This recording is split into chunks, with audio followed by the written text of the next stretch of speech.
already started doing some speaking and in fact just had some lucky opportunities to be on some actually pretty big stages before getting involved with Leader.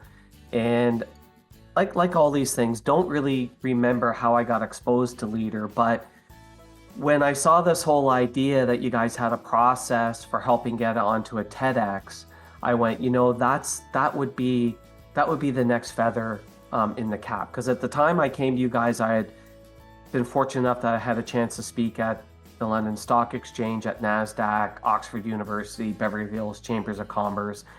But I looked at that TED logo and went, that's the next one, because that's also one that kind of also brings a wider audience.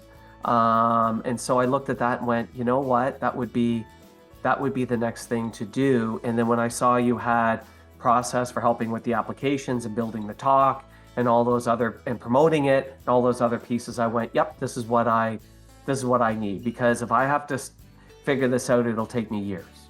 For me, in the early stages, there were some challenges, and I'm going to commend you guys on being able to adjust for me, because I was finding it very difficult in some of the early coaching to sit through kind of the 4 hour Zooms.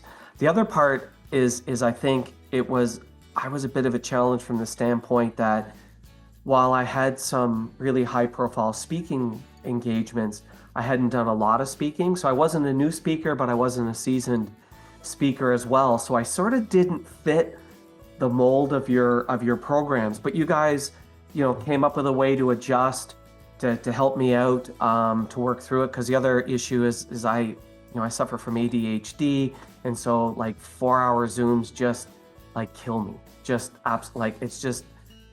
They just destroy me. So I also commend that you guys were willing to work with that and make some accommodations to really help take me through the coaching and get out at the other end. When I had the first conversation with the folks at TEDx, they were like, hey, we loved your enthusiasm, we like your background, we think you could do a great speech, but we don't like the topic, you need to change the topic. So here we've done all this work creating a topic, and by the way, it's also not going to be 18 minutes. We want it to fit into 10 to 12 at the most. So I ended up completely, because the topic I had, I tried and tried it, as you know, because you worked with me on it. We went through so many variations to try to pigeonhole it into 10 minutes, and it wouldn't work. So it was then part of the interesting journey was a complete revamp. And in fact, in the end, I think it actually ended up being better.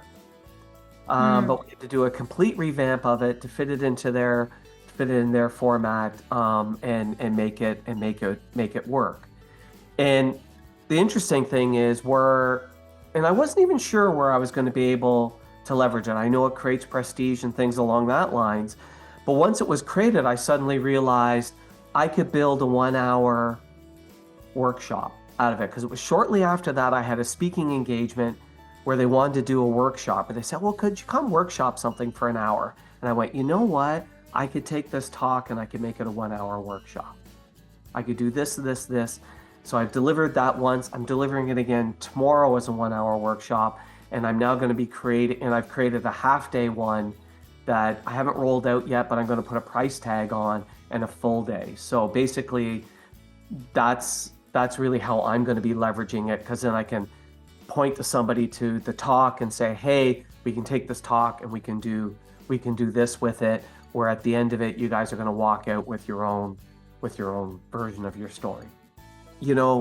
Look up TED and TEDx and look up the average number of views that they get. And I think there's this assumption that as soon as you're on that platform, you're immediately going to get all these views.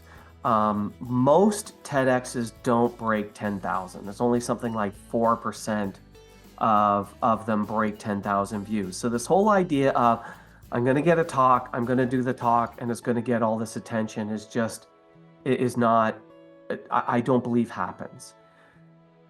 Yes, you've got to get the talk. Yes, you've got to deliver a great talk.